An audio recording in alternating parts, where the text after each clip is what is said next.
오늘 야당 정치를 한마디로 정리하자면 사과입니다. 안철수 의원도 녹취록 관련해서 이희호 여사와 동교동을 향해 사과했고 김정인 위원장도 광주 시민들 앞에 국보의 참여를 사과했습니다. 하나씩 봤으면 좋겠습니다. 먼저요. 천상식 차장. 녹음했다는 것 때문에 참 난리가 났었습니다. 가닥이 잡혔죠? 예, 누가 했느냐? 네. 안철수 의원 측에서 했느냐? 아니면 동교동계 이희호 여사 측에서 녹음을 했느냐? 네. 알고 보니까 안철수 의원 측 보좌관이 네. 녹음을 해서 오늘 거기에 네. 대한 책임을 지고 사표를 제출했고 받아들여졌습니다. 자, 지금 요거 사진이요. 안철수 의원이 다른 분들과 함께 이제 이희호 여사를 만났는데 요 면담이 끝난 후에 옆방으로 가서 딱 둘이만 만난 것처럼 돼 있잖아요. 네, 그렇습니다. 그게 녹음이 됐다는 거죠. 예, 이미 공개된 저기 때부터 녹음을 했다고 하고요. 네. 그리고 비공개로 전환이 된 뒤에도 녹음을 네. 같이 해서 갖고 있다가 네. 그거를 이제 컴퓨터 바탕화면에 깔아놓고 있다가 녹취록을 풀어서 그게 이제 어떻게 하다 보니까 기자에게 건너간 것이다. 이렇게 얘기를 하고 있습니다. 그러니까 아까 말씀드렸던 것처럼 네. 기자가 공개 자리석 석상부터 녹음을 하다가 기자가 나간 뒤에도 네. 호주머니에 넣고 계속 녹음을 했다. 네. 유출된 경위는 알 수 없는데 녹취록은 컴퓨터 바탕화면에 뒀다고 한다. 내가 준 게 아니고 네. 누군가 바탕화면에서 가지고 갔다라는 식으로 얘기를 했는데 저 부분에 대한 명확한 얘기는 하지 않아서 또한 궁금증을 낳고 있습니다. 양지열 교수님께 좀 질문 드릴게요. 이게 참 궁금한데, 자, 안철수 의원의 보좌진이 녹음을 했습니다. 동의 없었죠. 몰래 한 거죠. 결례입니다. 그거를 갖고 나와서 소리를 들으면서 컴퓨터에 쫙 쳤어요. 그걸 자기 저장해 놨다고 합니다. 그래서 이게 줬다는 건지, 기자가 그냥 몰래 가져갔다는 건지 굉장히 애매하게 해놨거든요. 그러니까 저거는요, 글쎄, 네. 민사상으로 첫 번째, 만약에 네. 실수로 저것이 흘러나가게 했다고 할지라도 네. 불법적인 행위가 될 가능성이 굉장히 높고요. 네. 그 다음에 현재 이제 녹취라든가 우리가 녹음하는 것, 특히 스마트폰 때문에 굉장히 일반적인 일처럼 맛이 되고 있지만 저거 만약에 대화 상대방도 아닌 그냥 제3자로서 저거를 녹음을 한 거면요, 명백하게 통신비밀보호법 위반이 될 수 있습니다. 네. 형사처벌에 무려 10년 이하까지 가는 불법적인 행위거든요. 그거를 지금 이 비서라면 안철수 의원 측에서 같이 가담해서 한마디씩 끼어들 수 있는 위치는 아니었잖아요. 그래서 네. 저거는 단순하게 사과한다는 문제로 끝날 일은 아닌 것으로 보입니다. 네. 네, 저는 저 사건을 보도한 중앙일보 기자, 네. 월간중앙이죠. 월간중앙이죠. 김포근이 기자로 알고 있는데 네. 상당 일요신문에서 있었고 네. 민한 기자로 알고 있는데 이분이 그 국민의당을 만든 다음에 처음으로 안 대표를 인터뷰했었죠. 아, 그러면- 안철수 대표를 가장 먼저 인터뷰한 네. 기자입니까? 그래서 아마 중앙일보 일면으로 나왔었을 거예요. 네. 그러면 관계가 있었다고 될 수 네. 가능하죠. 그래서 저는 네. 뭐 저렇게 줬다라고 하게 되면은 문제가 생기니까 그런 건데 네. 저는 상당히 유능한 기자한테 네. 낚이지 않았나 생각합니다. 네. 자, 그런 추정이 가능하신 얘기를 좀 주셨습니다만, 자, 실제로 이게 지금 말씀하신 것처럼 동교동에서는 아니, 우리가 따로 만날 기회를 문재인 대표는 만나지 않았잖아요. 안철수 의원에게 제공했는데 녹음을 해? 그걸 공개해? 자, 오늘 안철수 의원이 이희호 여사 앞에 사과를 했습니다. 공개 사과죠. 그 영상 소개합니다. 따뜻하게 맞아주시고 빨리 회복되셨으면 좋겠다고 말씀드리고 왔습니다. 있을 수 없는 일입니다. 큰 결례를 했습니다. 진심으로 송구스럽습니다. 그 사안에 대해서 따로 물어보시지 않으셨습니다. 자, 저렇게 좀 매듭이 좀 지어지는 것 같고 약간의 석연찮게 정리된 것이 있긴 있습니다만 그대로 넘어가는 것 같군요. 자, 천상식 차장께 질문 드리겠습니다. 오늘 문재인 대표가 이제 완전히 대표직을 내려놓았잖아요. 네. 거의 1년 만이죠. 354일만. 네. 6월 8일 날 들어갔으니까요. 취임했으니까요. 354일 만에 우여곡절 여러 번에 이제 되고 나서 잘 강한 야당을 만들겠다고 했지만 결국 3번의 선거 패배, 잇따른 선거 패배에 대한 책임, 그리고 또 탈당에 대한 원인 제공 이런 것들을 결국 이기지 못하고 이제 네. 물러나게 됐습니다. 오늘 그래서 이제 중앙위원회에서 이제 비대위를 승인을 했는데요. 비대위원회는 이제 박영선, 우윤근, 변재일 의원하고 이용섭 전 의원, 표창원 전 경찰대 교수, 김병관 웹젠 이사회 의장 이렇게 6명이 들어갔는데 네. 문재인 대표의 뭐 측근이라고 불렸던 뭐 최재성 총무본부장이나 이런 사람은 네. 들어가지 않았지만 어쨌든 영입위원들이 있지 않습니까? 표창원, 김병관 이런 분들이 들어갔기 때문에 네. 완전히 문재인 대표가 손을 뗀 거다 이렇게 해석하기엔 좀 무리가 있다는 물론 지적도 있습니다만 네. 어쨌든 오늘 블로그에 글을 남기면서 결국은 잎새가 떨어져야지만 거기에 꽃이 열리고 내년에 다시 새로 피게 된다 이러면서 이제 퇴임 의편을 밝혔습니다. 자, 이남희 차장. 네. 자, 작년 2월 8일이었나 전당대회 통해서 대표에 취임했는데 두 가지 약속했잖아요. 그렇습니다. 이기는 정당을 만들겠다. 네. 그리고 뭐 채널A 등과의 인터뷰에서 바로 당 지지율을 2배로 올리겠다. 이렇게 두 가지를 공약을 했습니다. 네. 그 두 공약 자체가 지켜지지가 않았습니다. 일단 문재인 대표가 치른 재보궐선거에서 이긴 선거는 하나도 없고 참패를 했었죠. 네. 그리고 또 하나 지지율도 한번 비교를 해보겠습니다. 2014년 2월 바로 2015년 2월이죠. 문재인 네. 대표가 당선된 그 직후 당선 당시에 바로 지지율이 이제 당시에는 새정치민주연합이었죠. 그 네. 지지율이 29%였는데 네. 사퇴 직전인 최근 지지율을 보면은 19%로 10%포인트나 오히려 떨어졌습니다. 근데요, 자, 두 가지를 약속했습니다. 이기는 민주당이 되도록 하겠다. 근데 아무 선거도 이기지 못했던 것 같고, 그 다음에 당 지지율을 2배로 올려놓겠다 했는데, 29%라는 게 당 지지율이었나요? 아니면 문재인 대표 개인의 지지율인가요? 지금 당 이게- 지지율로 지금 표현이 나와 있죠.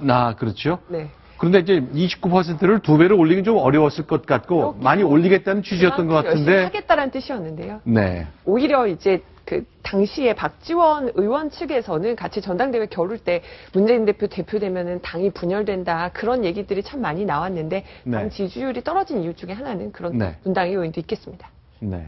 자, 그러면요. 이제 문재인 대표는 물러났고요. 김종인 위원장이 선대위원장뿐만 아니라 비대위원장까지 맡아서 비상대책위원회를 이끌게 됩니다. 그래서 그런지 오늘 정의화 국회의장이 야당 인사들을 만났는데 김종인 위원장을 만나는 건 뭐 당연한 순서라고 봐야 되는 거죠. 사실상 뭐 야당 네. 대표의 역할이니까 네. 이제 만나게 되는데요. 보면 지금 시선은 조금 다르긴 한데요. 네. 정의화 국회의장이 그 굉장히 높은 직에 있는 분인데 저렇게 네. 깍듯이 악수를 하면서 허리를 숙이는 저 장면이 사진으로 포착이 됐습니다. 자, 아쉬운 건 국회의장입니까? 이제 법안 처리도 해야 되고 여러 가지 선거법 획정안도 완성 지어야 되기 때문에 자, 여야 대표들이 국회의장에겐 고객이 되는 건가요? 어쨌건 고개 숙이는 각도는 국회의장이 훨씬 더 깊은 게 사진 한 장을 통해 볼 수 있는 겁니다. 자, 김정인 위원장 오늘 또 역시 안철수 의원만큼이나 중요한 사과를 했습니다. 광주 지역의 민심 때문이겠죠. 실제로 광주 분들을 향해서 1980년 신군부의 국보위 참여를 사과하는 영상 저희가 직접 공개하고 얘기 나눠보겠습니다. 사실 저는 국보위가 성립된 과정에서 민주주의 국가에서 급작스럽게 그와 같은 사태를 발생을 시켜가지고서 많은 인명을 피해가 낸다는 데 대해서는 절대로 있어서는 안 될 일이 일어난 일이라고 이렇게 생각합니다. 제가 저희 전문성 때문에 참여하게 됐던 건데 광주 분들에게 굉장히 죄송하다는 말씀을 드리고 네, 양절 변호사께 좀 말씀드리겠습니다. 내 전문성 때문에 참여했다. 조세 전문가니까 1980년 우리나라 경제 상황 때문에 내가 전문가로서 국가에 기여할 바가 많았다. 그래서 들어갔다. 평가를 부탁드리겠습니다. 김종인 위원장께서는 이제 그 집안 내력도 있고 단순히 네. 그 조세 전문가란 이유로 저기에 참여했다고 보기는 조금 어렵죠. 네. 당시에 그 본인이 가지고 있었던 국가의 어떤 리더급으로서의 격에 맞춰서 네. 거기에 참가를 했었던 거고 다른 것보다 광주의 민심은 참 친노. 그러니까 네. 아픔이 있지 않습니까? 김대중 대통령의 대북 정책에 관해서도 그렇고 그렇죠. 그 이후에 광주 사람들이 약간 배신감까지도 느꼈던 일이 있었고 그것 때문에 수차례 물론 문재인 전 대표가 예. 사과도 많이 했었지만은 그 아픈 상처를 다시 건드린 게 된 거예요. 그래서 네. 저거는 그냥 저렇게 내가 어쩔 수 없이 그냥 전문성 때문에 갔다라고 말하기에는 네. 조금 부족한 사과였지 않을까 진정성의 면에서 그렇게 보이네요. 네. 저는 조금 의견이 다른데요. 네. 그 국보위 참여한 거가 그렇게 큰 문제냐. 또 저쪽에 어디죠? 한상진 네, 한상진 서울대 교수, 명예교수죠. 이승만 국부 이야기한 거에 비판하는 거를 네. 보면서 참 한국 정치 졸렬하다. 네. 졸렬하다.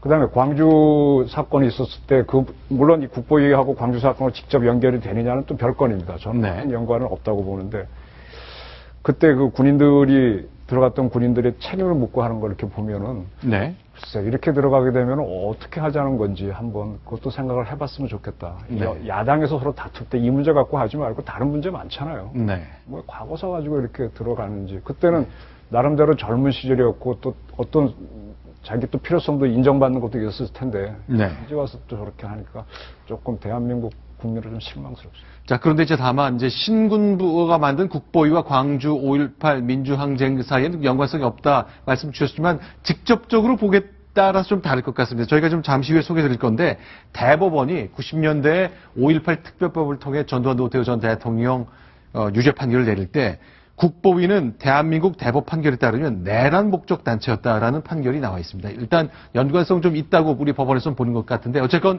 광주의 민심 때문에 얘기를 안 할 수가 없었죠. 천상필 차장. 네. 어제는요. 문재인 의원이 영입한 양향자 삼성전자 상무까지 나서서 아무래도 광주 민심을 생각할 때 김종인 위원장이 유감 표시는 해야 된다. 이런 의견을 냈었잖아요. 네. 아무래도 광주의 민심은 그런 거죠. 네. 그런 걸 무시하고서는 안 그래도 지금 안철수의 국민의당 때문에 호남 지지율이 물론 지금 엎치락뒤치락을 하고 있습니다만 문재인 대표, 더불어민주당이 호남에서 지지율을 깎아먹고 있으니까 이 부분에 대한 공식적인 해명이나 사과 없이는 호남 지지율이 돌아오기 어렵다고 판단해서 호남 출신, 광주 출신, 또 이번 출마 예비 후보자들 중심으로 이런 사과 요구들이 계속 있었고요.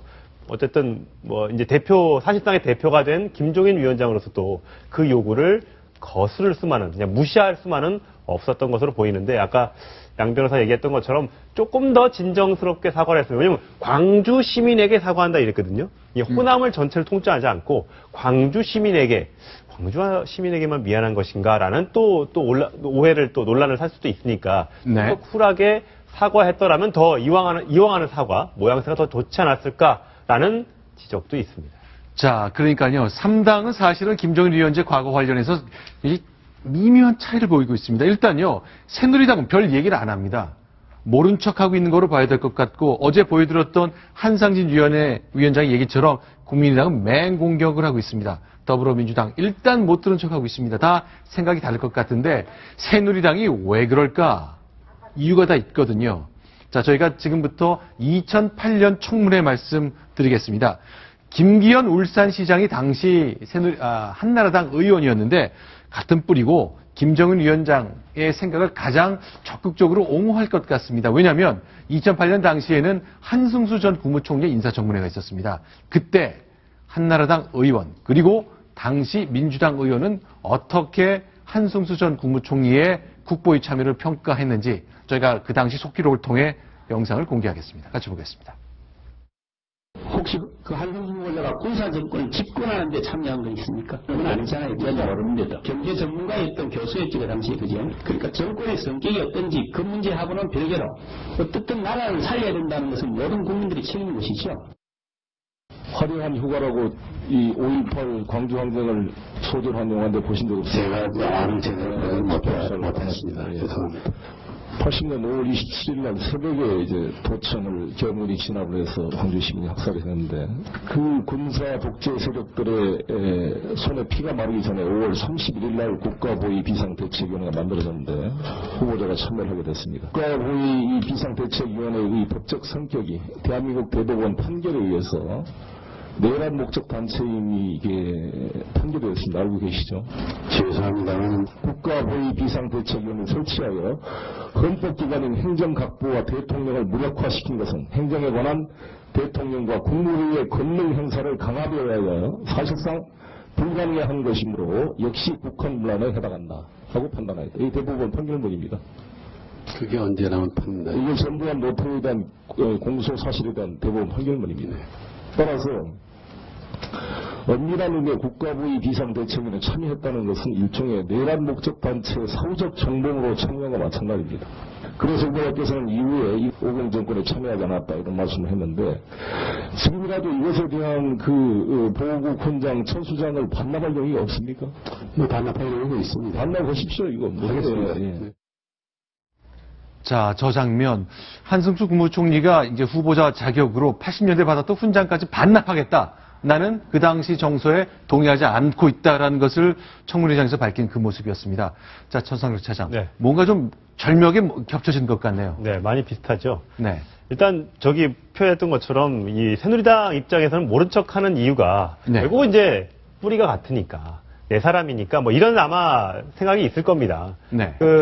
어쨌든 간에 과거에 새누리 여당에서 영입한 인사라든지 네. 또 장관 후보, 총리 후보 이런 사람들 중에 국보에 참석했던 분들이 많이 있거든요. 거기에 대해서 만약에 침을 뱉었다가는 오히려 역풍이 돼서 너희는 그런 적 없어 이렇게 되돌아올 수 있기 때문에 거기에 대한 비판은 그렇게 심하게 하는 것 같지는 않고요. 네. 국민당 입장에서는 당연히 더불어민주당의 표를 뺏어와야 되는 입장이기 때문에 네. 맹공격, 호남, 특히 이 광주 5.18 여기와 지금 관련이 있기 때문에 이것을 맹공격함으로써 호남의 어떤 민심을 결집시키고 더불어민주당에는 완전히 반감, 이를 떨어뜨리게 만들 그런 전략적인 판단이 이제 섰던 것이고요.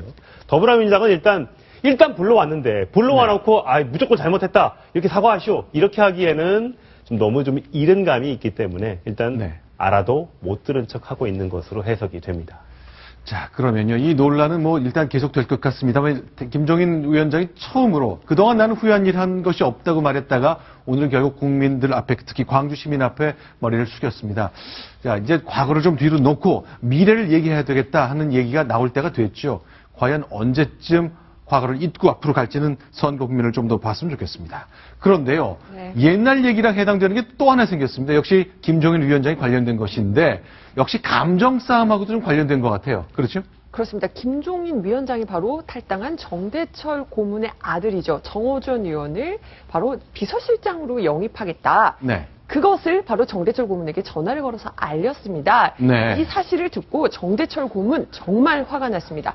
아니 지금 이 당이 네. 우리 김대중 전 대통령 집안을 들쑤시더니 이거는 바로 김웅걸 씨 영입에 대한 거죠. 그렇죠. 우리 집안도 부자지간에 나눠진 것처럼 보이려고 들쑤셔서 분란을 일으키고 있다. 네. 정말 악의적이고 악질적이다. 질이 나쁘다. 그래서 지금 볼모 정치 논란이 나오고 있습니다. 자, 지금 보이는 거 정대철 의원의 선친 그리고 아들 정호준 의원 3대 국회의원을 서울 중구에서 했던 거죠. 합쳐서요 14선이고요. 바로 14선이요. 네, 그렇습니다. 정호준 의원 지금 초선 의원인데 아버지로부터 지역구를 물려받아서 아버지는 탈당했지만 저는 네. 남겠다 해서 지금 더불어민주당에 남아 있는데요. 이 볼모 정치 논란에 대해서 김종인 위원장 반응이 네. 재밌었어요. 아, 반응을 내놨습니까?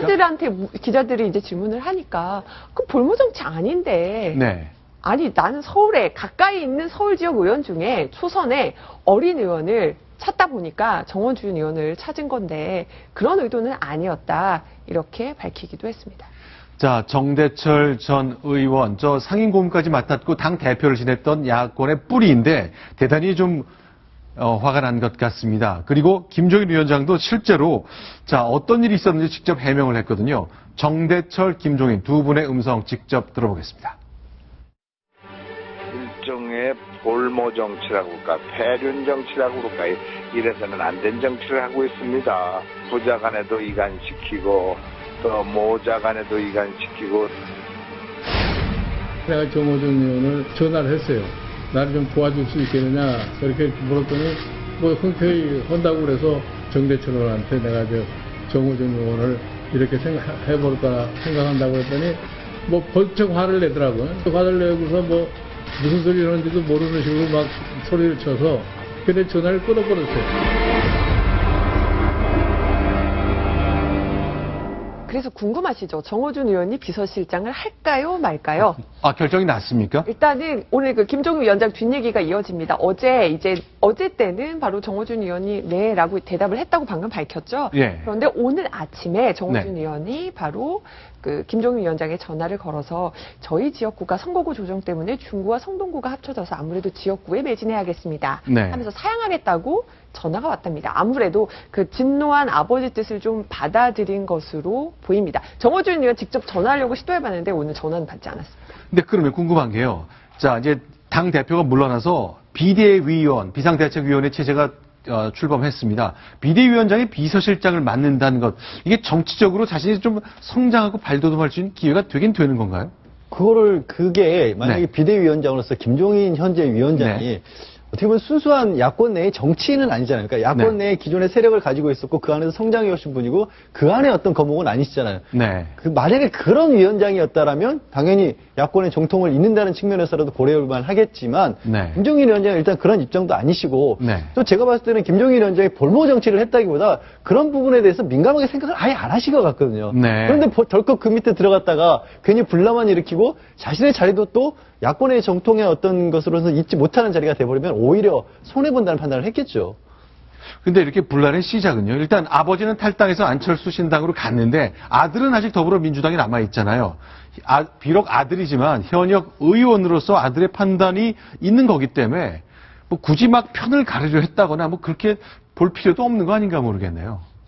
의견을 좀 밝혀주시죠. 근데 정호준 의원이 이제 좀 상징성이 있습니다. 특히나 이제 그 정일영 박사부터 야당의 어떤 적통의 집안의 그 3대 손자로서 그 지역구를 이어오기 때문에 그 상징성 때문에 네. 오히려 좀 더 그거 섣불리 받아들였다는 게 이제 정대철 고문으로서는 좀 탐탁지 않게 보였던 것으로 보이고요. 네. 저도 그냥 정호준 의원이 그 비서실장직은 안 하는 것이 네. 조금 더 분란이 좀 적어지는 방법이 아니었을까 싶습니다. 그러니까 많은 인사들이 탈당하기 전에 정말 네. 순수한 마음으로 정호준 의원의 개인이 마음에 들어서 정말 저 사람이 잘할 것 같아서 이렇게 뽑았다면 네. 논란이 안 됐겠지만 뻔히 이제 아버지가 탈당하고 아들은 지금 안 하고 있는 상황에서 아들을 좀 붙잡아보고 싶은 그런 마음에 제안했다고 많은 사람들이 믿고 있거든요. 그런 네. 면에서 좀 그 부적절했다는 논란이 있을 수밖에 없는 것이고 또 그러면요. 지금 정호준 의원이 어떻습니까? 예.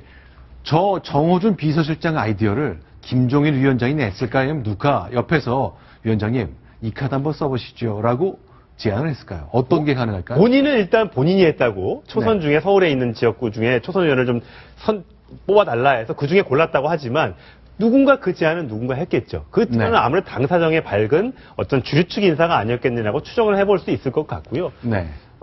정호준 의원이 뭐 물론 이제 거절은 했습니다만 이번 일로 또 김홍걸 교수와 엮여서 굉장히 네. 논란의 중심이 됐고 앞으로도 저런 부분에 있어서는 네. 서신에서 굉장히 어려움을 겪을 것 같고 네. 또 동교동교에서는 그래요. 지금 정호준 의원이 탈당하지 않고 있는 이유는 저 중구의 문제, 그 선거구 획정이 덜 끝났기 때문에 네. 지금 나갈 수 없는 상황이다. 선거구 문제만 획정이 끝나면 아마 아버지를 따라 가지 않겠느냐. 이건 동교동계 해석입니다. 이런 부분에 있어서 정호준 의원이 본인의 정치인으로서 성장하고 싶으면 그 부분에 대해서 명확하게 답을 좀 해줘야 할 것 같습니다. 자, 이제 더 관망하다 결정해야 되는데 어쩌면 정호중 의원은 조금 그 결정을 당겨들지도 모르겠군요.